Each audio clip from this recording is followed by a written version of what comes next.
Hello Lakers fan, if you are one of those who are always up to date with the news about our Lakers, then you need to stay tuned to what is coming up on our Lakers news channel. I am preparing exclusive coverage on the possible signings of LAKERS, and what I can tell you is that rumors are catching fire on social media, and if you don't want to miss any information, stay tuned. We have exclusive news every day. If you are a true Lakers and don't want to be left out of the news, be sure to subscribe. Subscribe to the channel and turn on notifications. Let's go to the video. JJ Redick finishes 6th in NBA Coach of the Year voting, but earns respect across the league. Heading into this season, the biggest question surrounding the Los Angeles Lakers was simple: how would JJ Redick fare in his first year as an NBA head coach? With no prior coaching experience at any level, Redick's leap straight into one of the league's most high-pressure jobs raised plenty of eyebrows. Taking over a franchise as storied and scrutinized as the Lakers is no small task, especially for a first-timer. And yet, Redick didn't just survive the challenge, he thrived in it. Sure, there were growing pains along the way, as you'd expect. But what stood out was Redick's sharp preparation, strategic approach, and calm leadership.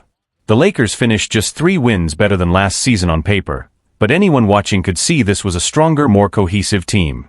They won the Pacific Division and secured the 3rd seed in a brutally competitive Western Conference. No small feat for any coach, let alone a rookie. The NBA saw many impressive coaching jobs this season, which made the race for Coach of the Year particularly tough. In the end, the honor went to Cleveland Cavaliers' Kenny Atkinson, well-deserved after leading his team to 16 more wins and the top seed in the East. J.B. Bickerstaff and Ime Udoka, who took their teams from the lottery to the playoffs, finished 2nd and 3rd. Mark Daigneault turned the Thunder into a powerhouse for most of the year, while Tyronn Lue silenced doubters by guiding the Clippers to a strong campaign after the departure of Paul George. Redick still managed to finish 6th in the voting, an impressive result considering the context. He coached under intense pressure and navigated a mid-season roster shakeup with the acquisition of Luka Doncic, adapting quickly and keeping the team on course. His first year showed clear promise, and now the goal is simple: build on that foundation and take the next step forward. Lakers GM Rob Pelinka confident in Redick's future.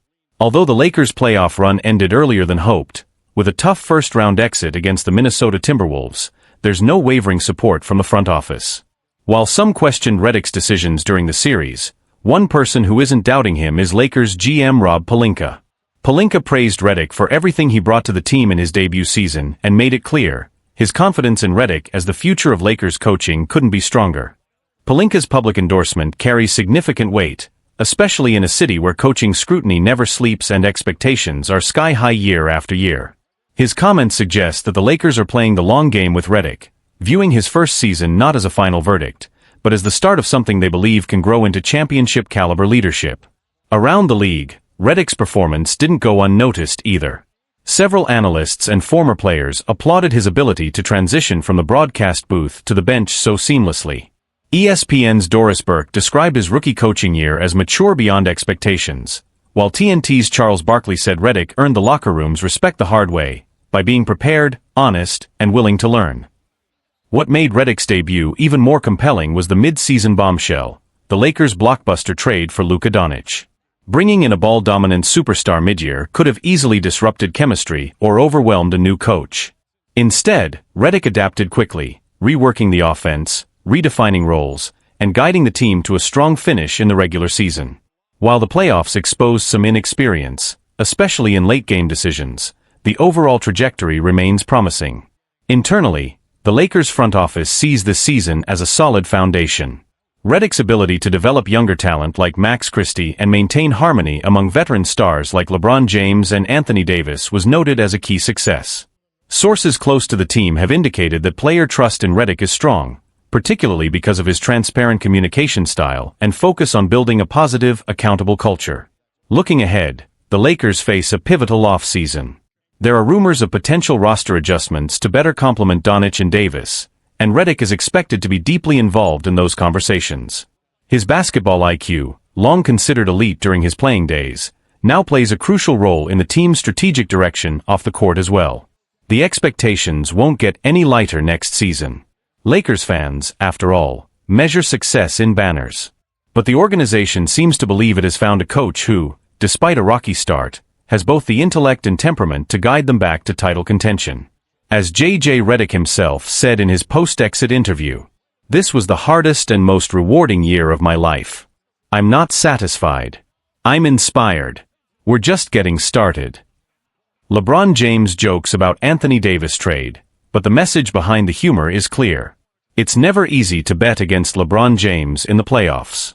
But even the King couldn't carry the Los Angeles Lakers past a physically dominant Minnesota Timberwolves team in the first round this year. Despite playing through lingering injuries, LeBron gave it everything he had, fighting on both ends of the floor, pushing his body, and trying to will his team into contention.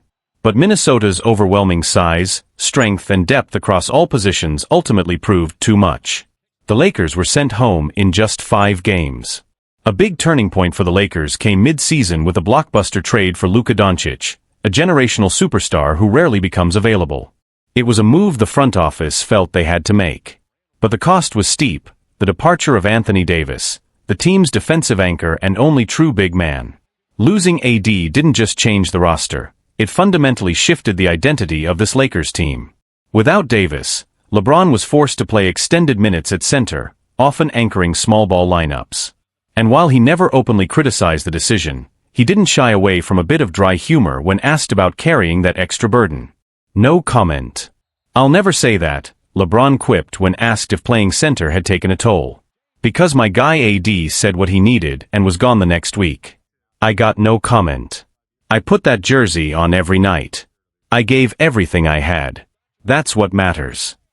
Even in disappointment, LeBron has a way of lightening the mood. But the underlying message rang loud and clear throughout the organization. The Lakers were simply too undersized to compete at the highest level.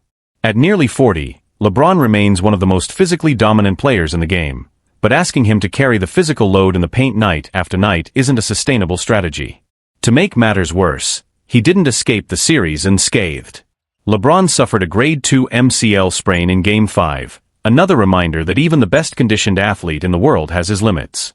The Lakers cannot afford to take his durability for granted any longer. If this was indeed LeBron's final postseason run, it deserved a better shot. And that's why this off-season matters more than ever.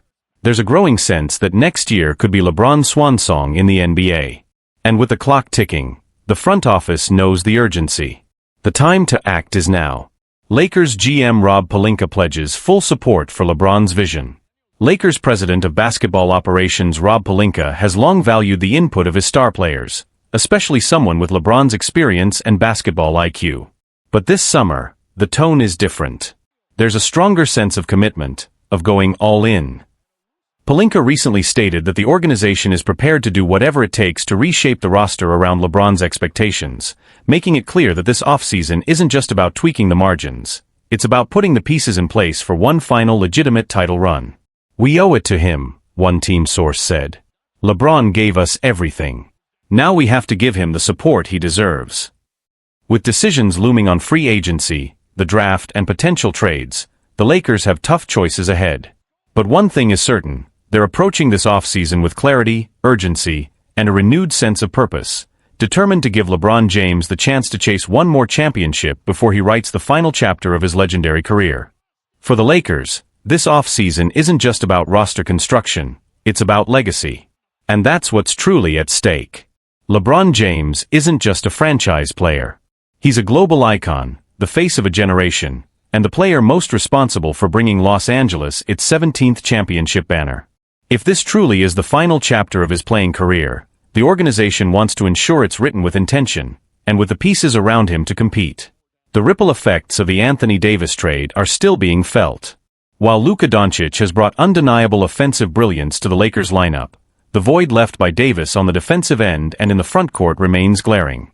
The experiment of running smaller lineups with LeBron at center created mismatches against teams with size, especially in the playoffs, where every possession is a grind. In private, several team staff members admitted the loss of rim protection and interior presence drastically changed their defensive identity. Around the league, the move sparked fierce debate.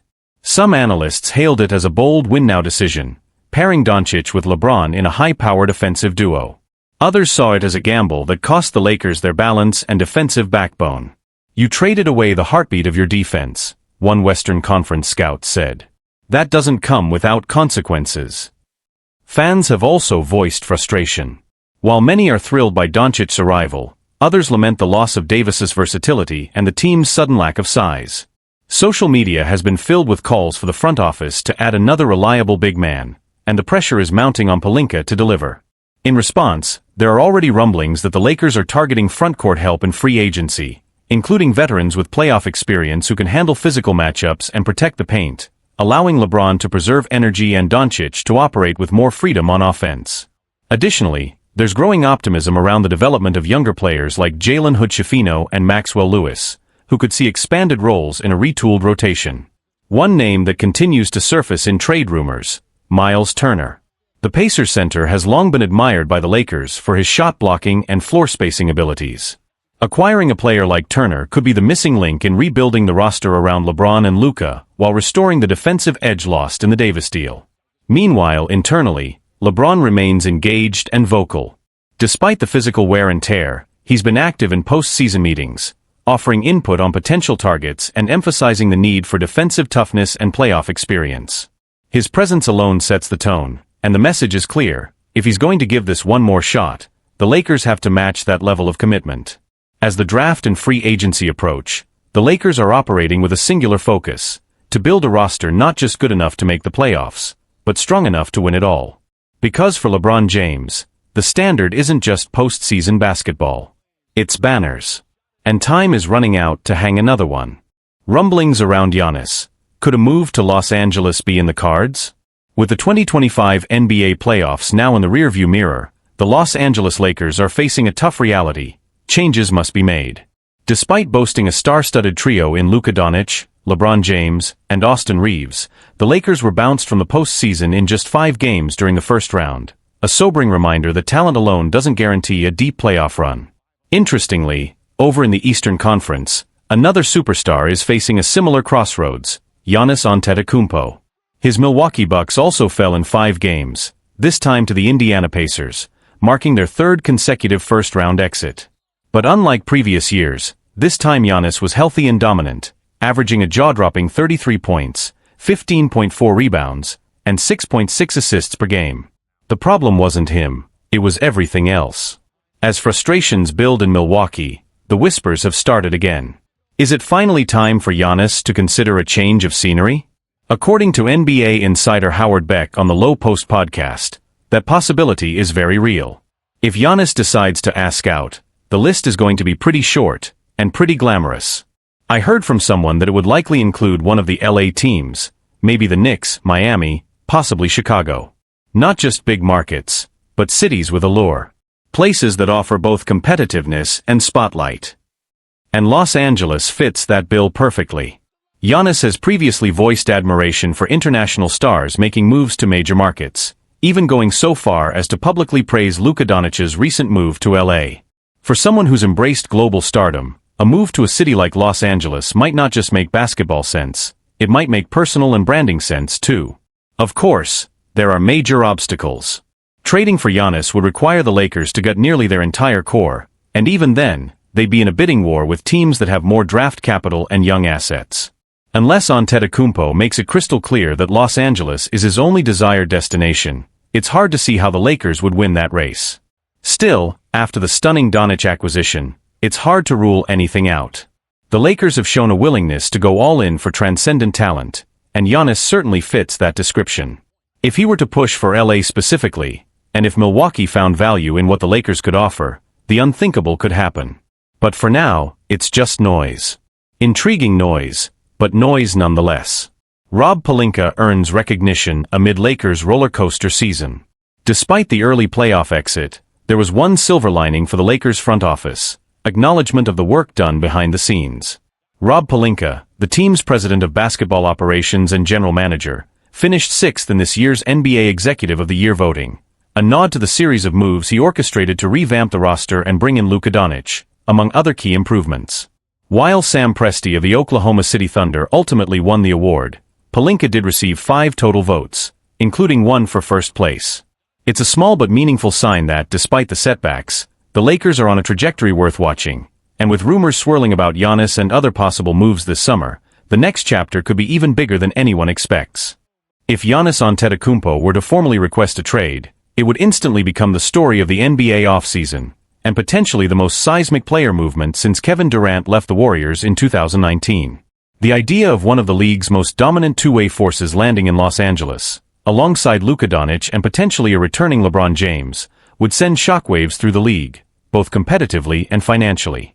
Sources around the league suggest that front offices are already prepping contingency plans in the event that Giannis becomes available, with several teams reportedly ready to gut their rosters and offer every asset they possess. The Knicks, Heat, and Bulls, all teams on Giannis' rumored shortlist, are expected to aggressively pursue talks if Milwaukee opens the door. But the Lakers, always a step ahead when it comes to star chasing, may have something the others don't: momentum. The acquisition of Doncic didn't just upgrade the roster, it re-established the Lakers as a premier destination for superstars who want to win now and build long-term legacies in the global spotlight. Giannis, a player who has spoken openly about legacy, family, and inspiring future generations, may find that vision in Los Angeles more aligned with where he is in his career. And there's also the LeBron factor. Though nearing the twilight of his career, LeBron James is still a high-impact player, and league insiders believe he could be open to taking a reduced role or even restructuring his contract to facilitate a Giannis deal, particularly if it means mentoring two generational talents on one team. LeBron has already hinted that his final seasons will be about impact, not stats, and a super team featuring Luka and Giannis could be the perfect final act. Meanwhile, in Milwaukee, the pressure is mounting. After 3 straight first-round exits and growing frustration from fans and media, the franchise faces a pivotal choice: try to patch things together around Giannis yet again, or move him while his value is at its absolute peak. League sources say ownership is reluctantly open to at least hearing offers, a major shift from previous years when Antetokounmpo was considered untouchable. Financially, the Lakers would have to get creative. A trade for Giannis would likely require moving players like D'Angelo Russell, Rui Hachimura, and possibly even Austin Reeves, along with nearly every remaining draft pick they own. It's a steep price. But for Giannis, it might be a price worth paying. Already, the fan buzz is building. Social media has erupted with speculation, mock trades, and edited images of Giannis in purple and gold. National media is beginning to lean into the narrative as well, with ESPN's Brian Windhorst stating, "If Giannis truly wants LA, it's going to be up to Milwaukee to decide whether to resist or cooperate. But one thing is clear, the Lakers are back in the superstar sweepstakes, and that changes everything." With Doncic locked in, LeBron still engaged, and Rob Pelinka rebuilding his reputation as a calculated dealmaker, the Lakers may be positioning themselves not just for a rebuild, but for a reinvention. One that could shape the next era of NBA dominance.